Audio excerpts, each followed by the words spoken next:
Good afternoon, gentlemen.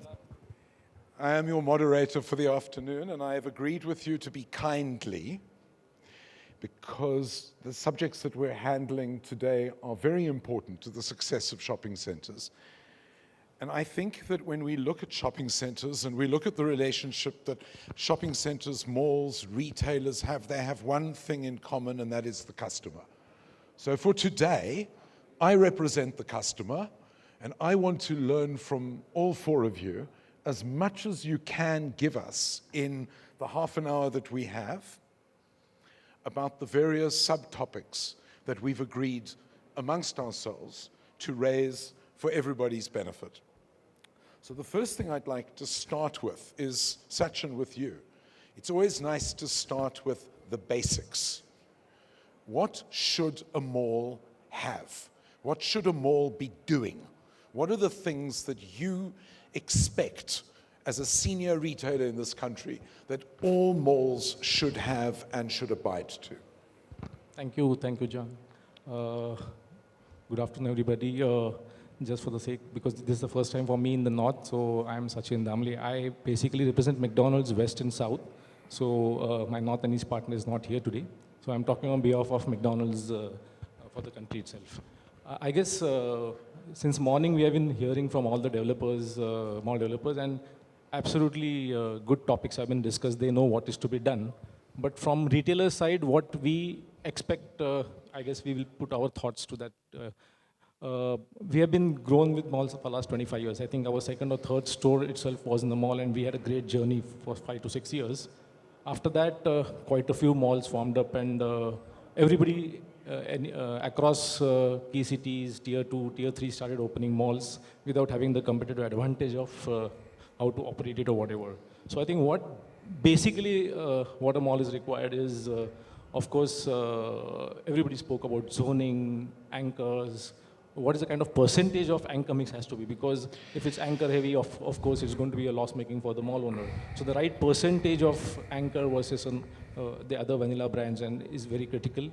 Second is, of course, when you look at the population of the particular city or the affluency of the particular city, you need to also right-size the mall. It cannot be that a small town has a 1 million square feet mall or to that extent, and we have seen a lot of malls failing due to that. So right sizing of mall is very important, is what we feel. Apart from that, how many level of floors has to be there? Because many times we have seen that if it's malls with lower ground up to 5 floors or whatever, at times a customer is lost.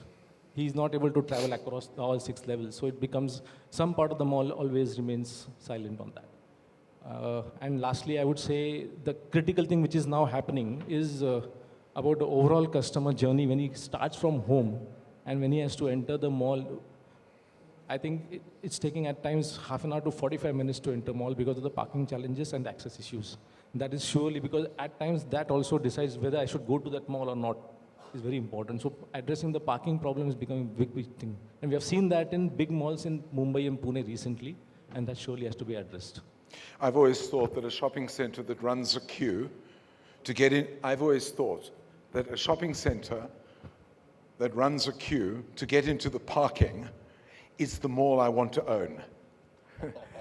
That's true. But I can also understand how frustrating it will be for customers. So as considering I'm representing customers, I want to come back to you in the time that we have. And I want to ask you, of all the things that you've said, and all of them are relevant, which is the one thing that you think is most important, that is so critical, no developer, property owner or retailer can ignore? I guess one already Rajnish mentioned is staying relevant, so I don't want to repeat that. But surely it has to be a lease model. Strata sold model will always going to be fail at some point of time.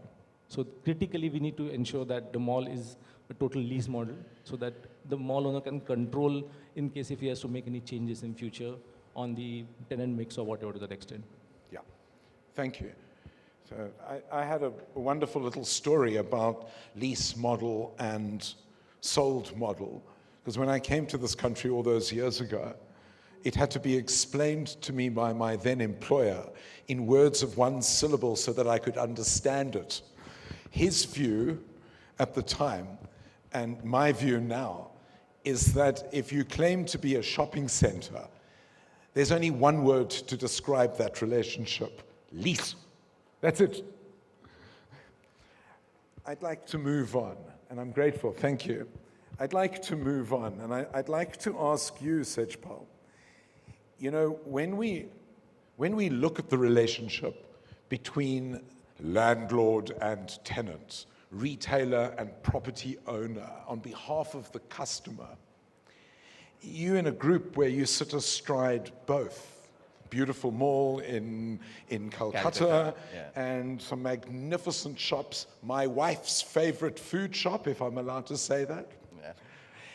I'd like you to explain, how do you think, in your view, we can push the collaboration between the partnership between the retailer and the landlord? Sure. What are the things that you think we need to do as a team, as a partnership, sure, that will be successful for that property? Sure. Thank you, Jonathan. I think that's a great question. Good afternoon, everybody. I'm Nirav Sejpal. I represent Nature's Basket and Spencer's Retail. I think, Jonathan, what Sachin mentioned, right? I completely agree to the points that Sachin mentioned. But to actually answer the point that you're actually asking me about, what do we do to strengthen the relationship between the retailer and the landlord, right? I think both of us have to do our own parts in the responsibilities that we have. As far as me as a retailer is concerned, and as far as the mall as the landlord is concerned, if we do the basics absolutely right, I think that will serve the purpose in getting the customer and giving the customer what he or she wants. Let me just elaborate on that, right? I think the issues that we face with malls, wherever we are present as a brand, we're a grocery retailer, right? And if a store is doing its basics absolutely right, a customer is definitely going to come back to that store. And if the mall is doing their basics absolutely right, the customer is going to come back to that mall as well, right? When we do not do our basics correctly, I think that's where the issues happen, right? If I do not, in a way, take care of my customer in giving him what he or she wants when he comes to a mall. Let's face it, in this era and in this age of online deliveries literally going through the roof and quick commerce doing what it's doing currently, right? What is the pull for a customer to actually come to a mall? I mean, all of us as consumers, right, probably would be getting 1 or 2 or 3 or 4 Blinkit deliveries or a Swiggy Instamart delivery at home every single day, right? And we as hypermarkets, we as supermarkets are getting impacted because of that, and so are other categories as well. So I think it's extremely critical to do the basics right, give the customer the right quality product at the right price, and give the customer what he or she wants when he or she comes to our store from a retailer standpoint. From a mall standpoint, I think you have to, again, do the basics right, have the access into the mall and out, the ingress and the egress absolutely seamless. People still want to come out and have the touch and feel when they come into a retail shop, right? So they will definitely come to malls and they will definitely come to shopping centers, right? But I think where we go wrong is when we try to do too many things and do not focus on the basics. So I think it is extremely critical to go back to where we all started and focus on what you as the customer had that you mentioned in the beginning, right? Want, and just stay and stick to the basics. I think that is the most critical that we can actually do as retailers and as shopping centers. I hope that probably answered a little bit of the question that you asked. I want to share with you my professional job description. Sure. Listening? Paying attention?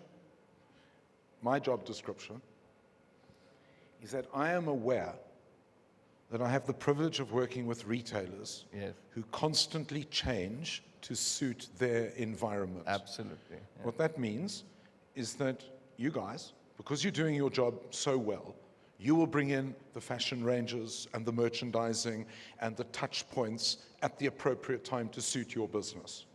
Yeah? My job Yes. as a mall owner, manager, protagonist, advisor, Yeah. operator, is to make sure that you can do your job Yeah. all the time. Absolutely. How's that? Yeah. Absolutely. Couldn't agree more. Big red lettings? You know, Diwali explosives and all right, thank you.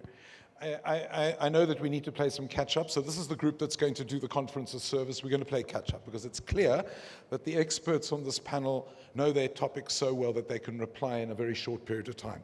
Thank you, gentlemen. Sure. You're up, Nikhil. No. Nikhil, please introduce yourself and speak to us about,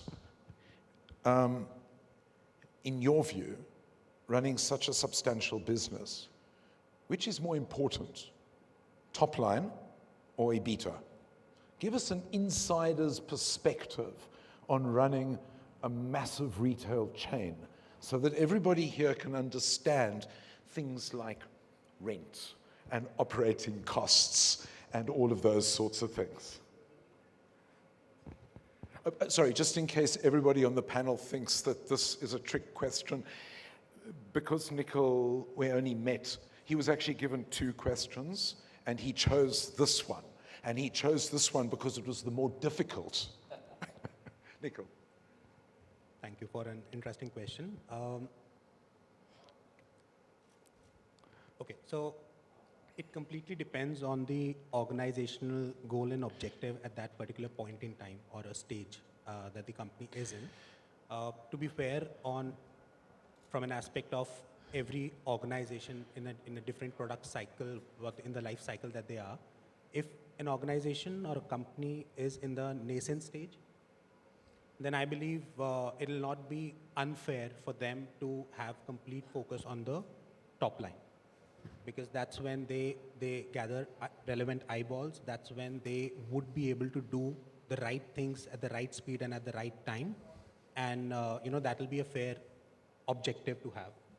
However, if the company is in a growth stage wherein they've acquired the funds and right now the focus is more on acquisition and expansion, the correct measure should be EBITDA to ensure that the cash reserves are adequate and for the further expansion. And now coming to the question, if you're talking particularly about our portfolio, then any organization which has, which is in a mature stage and is looking for stability, then the right measure is neither top line nor EBITDA. It's ROCE, return on capital employed. How much, whatever is my investment on an every year basis, what percentage of that is coming back to me? If that is something that I'll be keen on, and there is a very heavy possibility if I have with the economies of scale kicking in, with the current supply chain and various other aspects of handling their efficient operating expenses in the P&L, even a very less EBITDA can give a very high ROCE. So I think the right measure for a stable organization would be, or a mature organization would be ROCE rather than EBITDA or top line. My follow-up question, because we've only just met and we never had enough time, is of all the costs within a business, which do you really think is the most problematic for you as a retailer? For us or for in general? Just generally.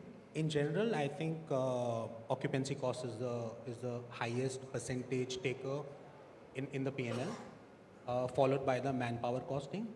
And then operational expenses and backend is merely same. So broadly, if I have to give you, it's like a reverse. So if I'm operating at a 50% exit gross margin, then let me commit in a reverse cycle, and so my operational expenses would be say 10%, and my manpower would be say somewhere around 10 to 11% if I'm very efficient, and then what I'm earning will absolutely will come down absolutely on my occupancy cost. So if I'm able to limit my occupancy cost to a 15%, then I get a 25% EBITDA.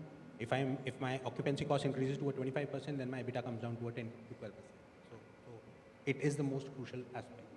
And it's also the only aspect which can be controllable by renegotiation or whatever. It is like manpower. You after a certain amount of time, you need a certain manpower costing to operate the store. I respect what you've said. I have a counter view.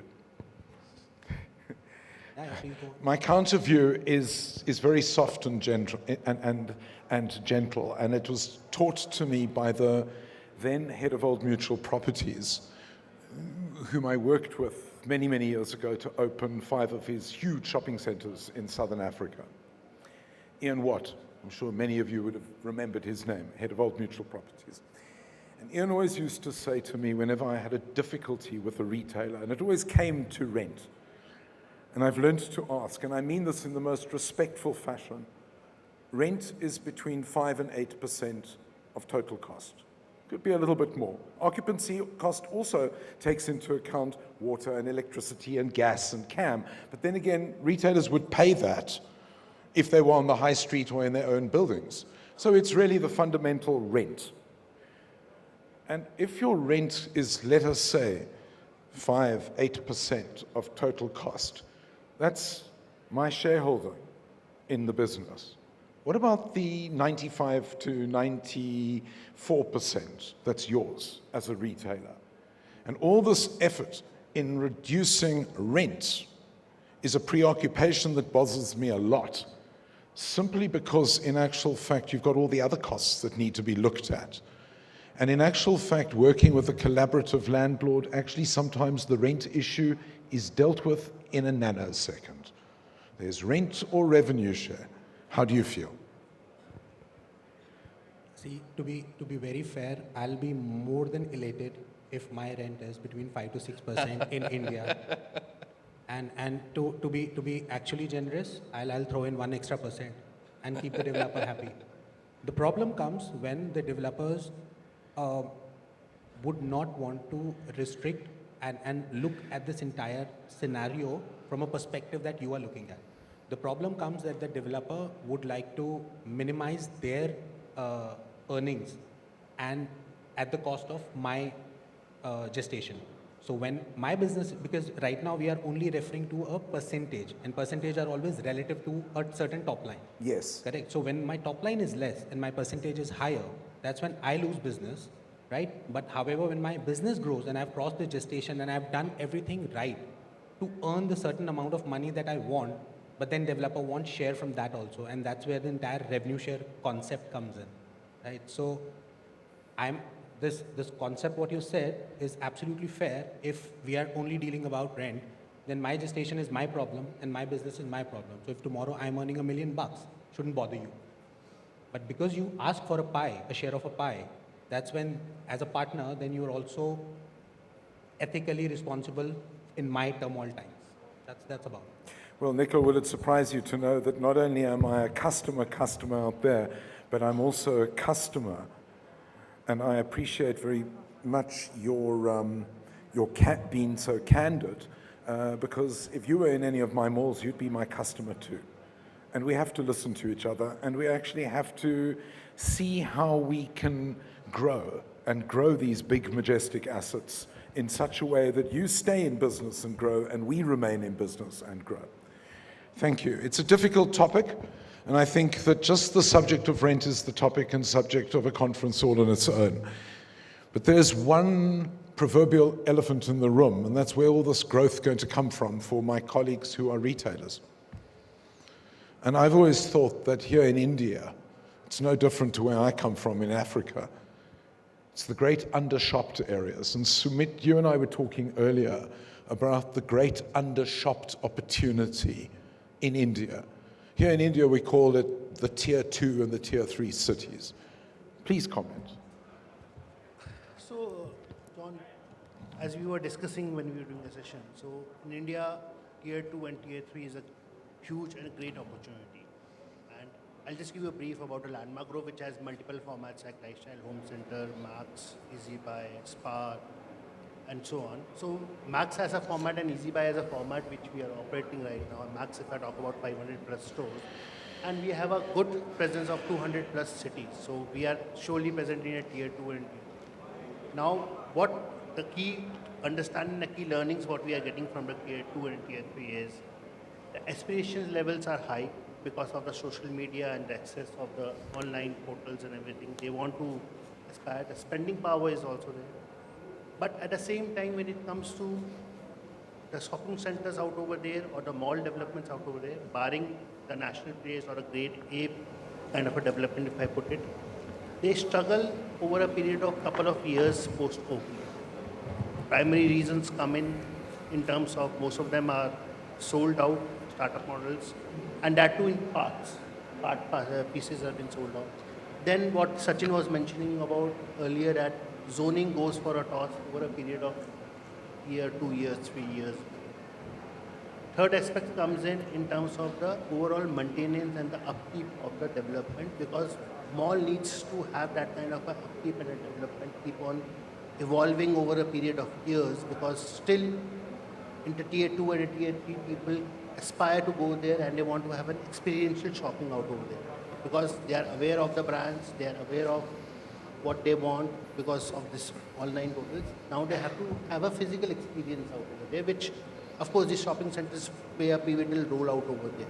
So that's where the development, once it's ready, no doubts they are good developments which get ready, one-time developers, or I'll put it as single city developments and everything which come up, which have that kind of an ambience, but that kind of a look and feel and ambience and maintenance over a period of time, when we say that when a mall is a 3 years, 4 years kind of an aging window, that how is it going to be further sustaining and how they're going to be maintaining in terms of the entire marketing to how do they keep up the brand, connect with the market around, how do they keep and connect with the consumers out, which can be a radius of, in tier 2, tier 3, it's not a radius of 2, 3 kilometers, 5 kilometers, as what happens in a metro or a sub-metro city. There the radius of catchment goes up to 20, 30, 40 kilometers, nearby towns people coming. So that aspiration and that experience has to be looked upon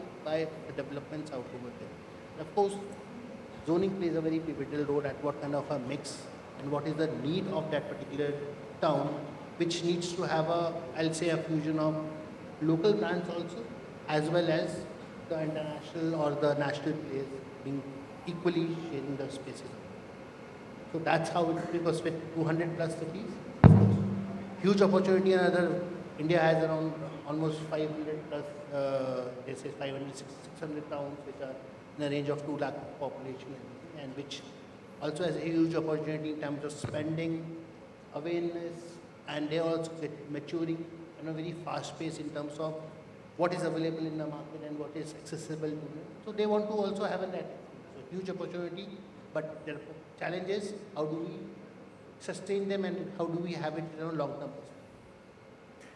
That's a very fine answer. I'm reminded by a colleague in the industry who passed away last year, and he made a rather chilling comment whilst on the stage at an Images conference. He said as follows: Tier 2 and Tier 3 customers are just waiting.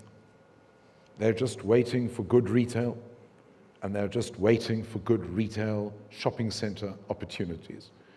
And that got me thinking, is it feasible to change the interim design of the first shopping center in a small Tier 2 or Tier 3 town?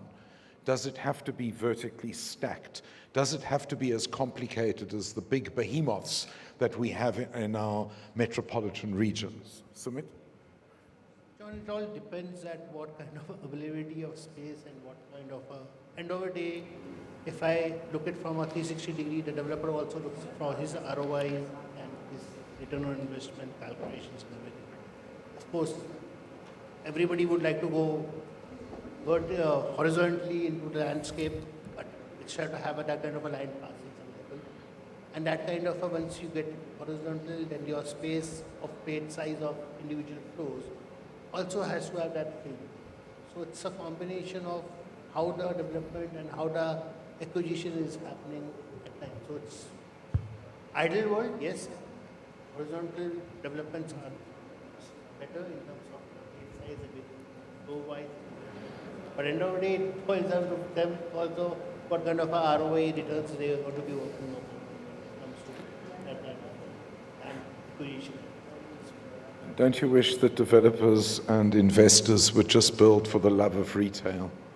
At the end of the day, as what Nikhil was saying, we also have to calculate occupancy. And in today's scenario, those days, I don't think so anybody is operating at a 5 or 6% of occupancy in the country. I don't. If it's a dream, if anybody is operating, I'll say hats off to them. They are operating at 5 to 6% of occupancy in the country. Yeah. Jonathan, I'd just like to add here, Yes. and this is a very interesting topic of tier 2, tier 3. In fact, I'll probably Yes. go tier 4, tier 5, where I can give you an example from my own organization and the store that I particularly opened a few months ago in a small town called Bhadoi. Now, Bhadoi is a town which probably not many people must have heard of, but it's actually known as the carpet manufacturing industrial town of the country.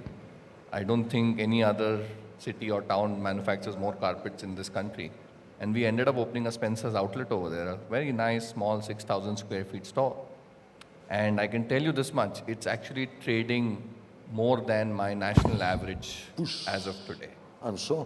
It's trading more than my national average as of today. So, I'm sure. just to the point that you are making, and what Sumit said, right? Building a mall or a shopping center in tier 3, tier 4 towns also depends on a lot of other factors, right? So, if a shopping center or a mall is opening in a small town, I'm sure there'll be a lot of takers. But I don't know if I can talk on behalf of most of the retailers, but I think this is my gut feel. Regardless of a shopping center coming to a new town, which is a tier 2, tier 3, 4 or 5 town, regardless of them actually building a shopping center there, right? Retailers are going to go there for sure. If not in a mall, then in probably on high street.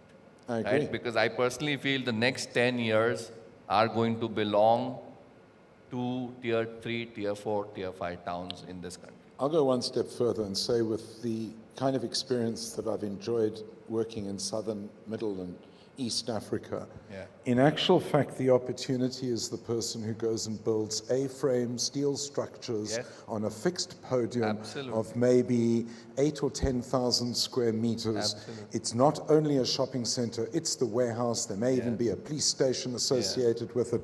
I'm wondering if there's anybody listening out there, but if there are, there's the opportunity for the future. Because when you build it, they'll come. Couldn't agree more. Especially in a tier 2 and in a tier 3 town. And you pump up the volume on food and beverage, on entertainment, and it's neat and it's tidy and it's spotless, people will come. And again, a little bit of my African experience and my experience here for the last couple of years. If you build it, they'll come. They'll look and they'll lick an ice cream in the first year. In year 2, they're buying a carton of ice cream and they've got 25 friends with them. Yeah? Isn't that the story of Indian retail? Absolutely. Yeah. Absolutely. Good. I just want to check time. Oh, okay, my head is chopped off. Make the point, please. I just wanted to take this platform and make a point here that I think the entire concept of calling it tier 2, 3, 4 cities is very passé.